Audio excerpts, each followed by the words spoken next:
Hello students, I am Manoj Sonkar. स्वागत है आप सभी लोगों का सुपर कोचिंग टेक्स्ट बुक के इस सेशन में। आज जो टॉपिक हम लोग कवर करने वाले हैं, एक बहुत इंपॉर्टेंट थिंकर हैं जिनका नाम है Robert D Bullard. Robert D Bullard ने एनवायरनमेंट पर बहुत सारा वर्क कर रखा है, बहुत सारी इनकी इंपॉर्टेंट थ्योरी एनवायरनमेंट से रिलेटेड। जो सोशोलॉजिकल पॉइंट ऑफ व्यू से इंपॉर्टेंट थ्योरी है वो मैं आप लोगों के लिए यहाँ पर लेकर के आया हूँ। तो सबसे पहले देख लेते हैं इनकी जो मोस्ट इंपॉर्टेंट बुक्स हैं जो आपको पता होनी चाहिए। वैसे तो बहुत सारी किताबें हैं इनकी, लेकिन जो सोशियोलॉजिकल पॉइंट ऑफ व्यू से इंपॉर्टेंट है, सबसे पहली किताब इनकी कॉन्फ्रंटिंग एनवायरमेंटल रेसिज्म है। और इसके मैंने ये क्रोनोलॉजिकल ऑर्डर में नहीं है, अगर आपको क्रोनोलॉजी चाहिए तो आप इसका ईयर जो है वो देख लीजिएगा। फिर उसके बाद डंपिंग इन डिक्सी, जस्ट सस्टेनेबिलिटीज और environment health and racial equity पर इन्होंने किताब लिखी।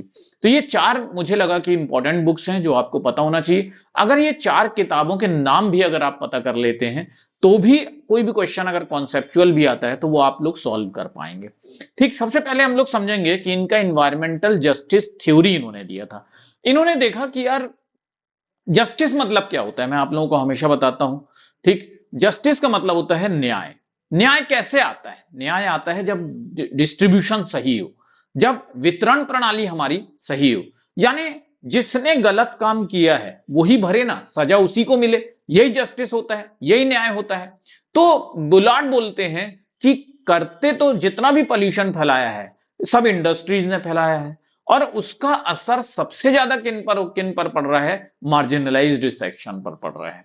अब जब इन्होंने अमेरिका का अध्ययन किया तो इन्होंने देखा कि यार वहां पर जो ब्लैक हैं वो गरीब हैं, और सबसे ज्यादा इन्वायरमेंटल जो डिजास्टर है, इन्वायरमेंटल हजार्ड है, जो इन्वायरमेंटल रेसिज्म है, उसका सबसे ज्यादा नेगेटिव इंपैक्ट किस पर पड़ रहा है? उन्हीं पर पड़ रहा है। उसके लिए इन्होंने ये इन्वायरमेंटल जस्टिस थ्योरी दी थी। तो Bullard is widely regarded as father of environmental justice. याद रखिएगा, फादर ऑफ इन्वायरमेंटल जस्टिस किसको कहा जाता है? तो रॉबर्ट डी बुलार्ड को कहा जाता है।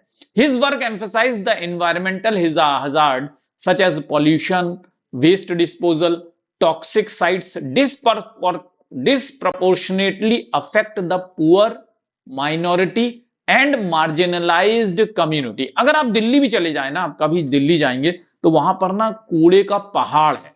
अब उन कूड़े का पहाड़ केवल गरीबों ने तो नहीं बनाया है, लेकिन उसके किनारे जो लोग रहते हैं, बल्कि उसके किनारे छोड़िए, आप उस कूड़े के पहाड़ के ऊपर, जहां से हम 500 मीटर उसके करीब नहीं जाना चाहेंगे, उस कूड़े के पहाड़ के, उस कूड़े के पहाड़ के ऊपर लोग रह रहे हैं। क्यों? क्योंकि वो पुअर है, वो गरीब है। भाई उन्होंने तो नहीं कंट्रीब्यूट किया था इस पॉल्यूशन में, इस वेस्ट डिस्पोजल में, इस टॉक्सिक साइट पर, लेकिन झेलना सारा उनको पड़ रहा है। यही चीज उन्होंने अमेरिका में देखी थी। अफ्रीकन लोग जो थे उन्होंने किया नहीं, लेकिन झेलना उनको पड़ रहा था। तब उन्होंने ये थ्योरी दी, एनवायरमेंटल जस्टिस थ्योरी। तो एनवायरमेंटल ये कहते हैं कि इनजस्टिस हो रहा है, environmental injustice occur when these communities are subjected to higher level of environmental harm due to their social, racial and economic position. अपने सोशल, रेशियल, इकोनॉमिक पोजीशन की वजह से उन्होंने देखा कि जो अफ्रीका के लोग थे, जो पुअर लोग थे, जो माइनॉरिटी थे, जो मार्जिनलाइज्ड कम्युनिटीज थे, उनमें अस्थमा की प्रॉब्लम बहुत ज्यादा थी, उनमें लंग डिसीजेस बहुत ज्यादा थी। मतलब वो डिसीजेस ज्यादा थी जो पोल्यूशन की वजह से होती हैं। ठीक है, तो बुलार्ड ने बहुत इंपॉर्टेंट सिद्धांत दिया है जिसको हम लोग कहते हैं पर्यावरण न्याय सिद्धांत। बुलार्ड को व्यापक रूप से क्या माना जाता है? पर्यावरण न्याय का जनक माना जाता है, फादर ऑफ इन्वायरमेंटल जस्टिस। मैंने आपको इनकी पूरी कहानी बता दी। इन्होंने इस बात पर जोर दिया है कि प्रदूषण, अपशिष्ट निपटान और विषाक्त स्थलों जैसे पर्यावरणीय खतरे गरीबों, अल्पसंख्यकों और हाशिए पर रहने वाले समुदायों को असमान रूप से प्रभावित करता है। जिन लोगों ने यह कार्य किया है, प्रदूषण का, है ना, अपशिष्ट का फैलाने का, विषाक्त स्थलों को बनाने का, वो लोग तो क्या है, पैसा कमा लिए और अच्छी अच्छी जगह पर रह रहे हैं, ऊंची ऊंची बिल्डिंगों में रह रहे हैं, अपना गार्डन बना करके रह रहे हैं, अपना खुद का इकोसिस्टम क्रिएट कर लिया, वो रह रहे हैं। लेकिन झेल कौन रहा है? झेल वो लोग रहे हैं ऐसे जिनकी आर्थिक स्थिति खराब है, जो नस्लीय और सामाजिक आधार पे भेदभाव झेल रहे हैं। उन लोगों की हालत खराब है, वो लोग इस पर्यावरण के नुकसान को झेल रहे हैं। सामना करना पड़ रहा है उनको, प्रभावित हो रहे हैं वो इससे। ठीक है, ये बुलार्ड ने बताया था। ठीक, इनकी किताब थी, इस जो एनवायरमेंटल जस्टिस थ्योरी इन्होंने दी थी ना, वो इस किताब में दी थी, डंपिंग इन डिक्सीज। कब आई थी ये किताब? 1990 में आई थी।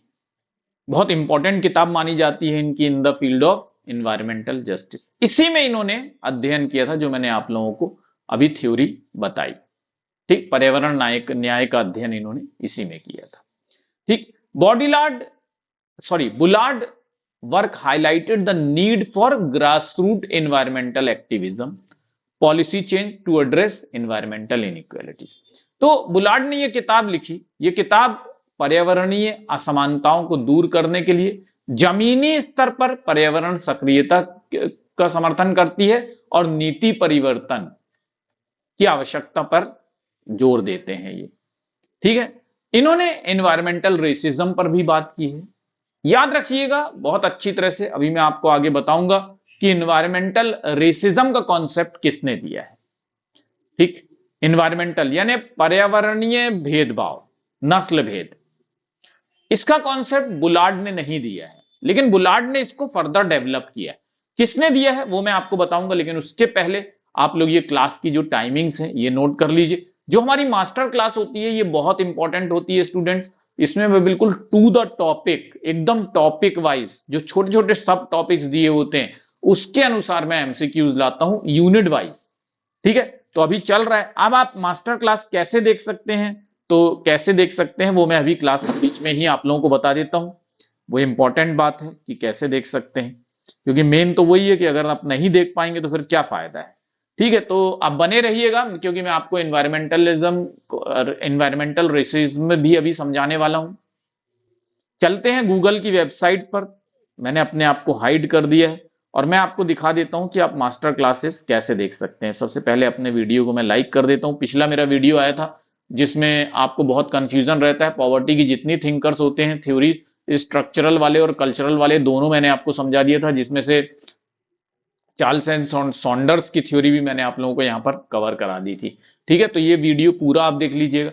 कोई भी वीडियो मेरा खोल लीजिए या सुपर कोचिंग टेक्स्ट बुक का खोल लीजिए, उसमें इस तरह से डिस्क्रिप्शन बॉक्स पर जाइएगा और मोर पर क्लिक कर दीजिएगा। मोर पर क्लिक करने के बाद आप नीचे आ जाइएगा, यहां पर देखिएगा click here to get the offer, यहां पे लिंक दिया हुआ है टेक्स्ट बुक ऐप का, उस पर आपको क्लिक कर देना है। जब आप उस पर क्लिक कर देते हैं तो एक आपको होम पेज खुला हुआ मिलेगा। उस होम पेज पर आपको जाना है मोर पर। मोर पर फ्री लाइव क्लासेस दी हुई हैं। ठीक, फ्री लाइव क्लासेस पर जा करके आप नीचे आ जाएंगे। नीचे जब आप स्क्रॉल करेंगे तो आप यहाँ टीचिंग सिलेक्ट कर लीजिएगा। ये जो कुछ भी डेटा मांगता है तो उसको भर दीजिएगा। ठीक है, और इसको आप नीचे आ जाएंगे तो टीचिंग आपने सिलेक्ट किया और फिर उसके बाद यहाँ देखिए दो एरो बने हुए हैं, ये पीछे ले जाएगा, ये आगे ले जाएगा। तो हम आगे की तरफ देखते हैं ऐसे करके, और इसमें मेरी फोटो नजर आएगी आपको, ये सोशियोलॉजी लिखा हुआ नजर आ जाएगा। ठीक है, उस पर आपको क्लिक कर लेना है। मेरी क्लासेस हो चुकी हैं। ठीक, 4 बजे मैं क्लास लेता हूं, यहां पर आप क्लिक कर लेंगे तो ये देखिए ये अपकमिंग क्लासेस यानी आने वाली कौन सी क्लास है, और ये पास्ट क्लास, दोनों ही यहां पर दिया हुआ है। पास्ट क्लास के लिए आप यहां पर करिए, यहां व्यू दिस क्लास कर दीजिए, आपको क्लासेस दिखने लग जाएंगे। चलिए वापस चलते हैं हम लोग, कहां पर, अपनी क्लास में। ठीक है, स्लाइड ऑन हो गई। और स्टूडेंट जून 2025 के लिए बैच जो है वो हमने अभी से स्टार्ट कर दिया है। यूनिट 1 से आप लोगों को बैच चाहिए रहता है, और अगर आप जेआरएफ का सपना देखते हैं तो आपको अभी से क्लास ज्वाइन कर लेना चाहिए और अभी से आपको कड़ी मेहनत करनी चाहिए। ठीक है, क्योंकि कड़ी मेहनत का परिणाम ही जेआरएफ है। चलिए, द टर्म एनवायरमेंटल रेसिज्म किसने दिया था? Was it coined by Benjamin Chavis in 1982। पर्यावरणीय नस्लवाद, बहुत गौर से सुन लीजिए, कंफ्यूज नहीं होइएगा। बेंजामिन चाविस द्वारा 1982 में गढ़ा गया था। ठीक, इसको बुलार्ड ने क्या किया है? He has played a crucial role in expanding and developing the concept of environmental justice framework. इन्होंने एनवायरमेंटल रेसिज्म का इस्तेमाल किया है बुलार्ड ने, ठीक, अपनी एनवायरमेंटल जस्टिस थ्योरी देने के लिए। क्लियर है? यहां पर कोई कंफ्यूजन नहीं है और होना भी नहीं चाहिए। ठीक है, तो बुलार्ड ने बहुत महत्वपूर्ण भूमिका निभाई है क्या करने में? जो पर्यावरणीय नस्लवाद की अवधारणा है उसका विस्तार करने में, उसका विकास करने में किस तरह से पर्यावरण न्याय के अपने सिद्धांत में उन्होंने इसको इंक्लूड किया था। उन्होंने बताया है कि कम्युनिटीज डिसप्रोपोर्शनेटली एनवायरमेंटल हजार्ड को फेस कर रही हैं। उन्होंने ये बताने का काम किया है कि भैया जो नस्ल वाले जो लोग हैं, जो माइनॉरिटी वाले लोग हैं, जो मार्जिनलाइज यानी हाशियाकरण जिनका हो चुका है, वो लोग असंगत रूप से प्रभावित हो रहे हैं पर्यावरण से, यानी ज्यादा प्रभाव या पूरा का पूरा गलत नेगेटिव प्रभाव, नकारात्मक प्रभाव वही लोग झेल रहे हैं। नेक्स्ट जो इंपॉर्टेंट इनका कॉन्सेप्ट है वो है सस्टेनेबल कम्युनिटीज। ठीक, सात्यता समुदाय यानी संधारणीय समुदाय, और इन अर्बन एनवायरमेंटल जस्टिस शहरी पर्यावरण न्याय। तो इसमें भी इन्होंने सेम वही एनवायरमेंटल जस्टिस का कॉन्सेप्ट लगाया है, लेकिन ये कहते हैं कि जब भी आप कोई सिटी को प्लान करते हैं, कोई अर्बन एरिया को प्लान करते हैं, तो उसमें आपको एनवायरमेंट सोशल जस्टिस को ध्यान में रख करके पॉल्यूशन को रिड्यूस करने वाली चीज है, जिससे कि जो वहां पर मार्जिनलाइज्ड कम्युनिटी है उनकी क्वालिटी ऑफ लाइफ को ध्यान में रख करके आपको सिटी को प्लान करना चाहिए। Bullard explored the role of urban planning. ये अर्बन प्लानिंग के थ्रू एनवायरमेंटल जस्टिस, शहरी नियोजन के जरिए ये क्या करना चाहते हैं, पर्यावरणीय न्याय लाना चाहते हैं। ठीक, his work suggested that cities should focus on creating sustainable, healthy and just communities with particular attention to who are most vulnerable। तो देखिए ये क्या बोल रहे हैं कि मोस्ट वल्नरेबल जो लोग हैं उनकी तरफ ज्यादा ध्यान देना चाहिए, तभी क्या आएगा, सस्टेनेबल कम्युनिटी डेवलप होगी और उसी से अर्बन एनवायरमेंटल जस्टिस आएगा। तो बुलार्ड ने ये बताया है कि पर्यावरणीय असमानता को बनाए रखने में शहरी नियोजन और विकास की भूमिका का भी उन्होंने पता लगाया। वो कहते हैं ये जो असमानता है ना, ये शहरी नियोजन आप सही से नहीं कर रहे हैं, इस वजह से भी रहता है। ये कहते हैं शहरों को टिकाऊ, स्वस्थ और न्यायपूर्ण समुदाय बनाने पर ध्यान केंद्रित करना चाहिए। ये कहते हैं कि जो हाशिए पर जो लोग रह रहे हैं वो सबसे ज्यादा असुरक्षित हैं आज शहर के अंदर। क्योंकि आपने सतत विकास नहीं किया है। तो ये सतत विकास की वकालत करते हैं। पर्यावरण और सामाजिक न्याय दोनों को ध्यान में रख करके ही ये बोलते हैं कि शहर का निर्माण करना चाहिए।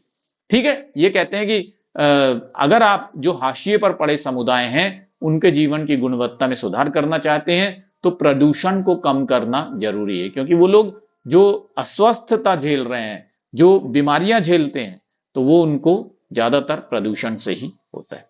ठीक है स्टूडेंट्स, तो ये मेरी क्लास थी आज बुल्लार्ड की। ठीक है, रॉबर्ट डी बुल्लार्ड। तो याद रखिएगा, बहुत इंपॉर्टेंट कॉन्सेप्ट है और इसका स्क्रीनशॉट ले लीजिए क्लास टाइमिंग्स का और प्रिंट आउट निकाल करके चिपका लीजिएगा जब तक एग्जाम है।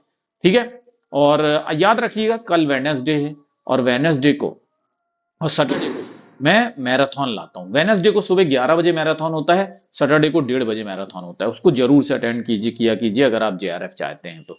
Thank you very much students, all the best. और ये हमारा व्हाट्सएप ग्रुप है और ये टेलीग्राम ग्रुप है। अगर अभी तक आप इन दोनों में से किसी एक का हिस्सा नहीं है तो बन जाइएगा। Thank you very much, all the best, bye bye.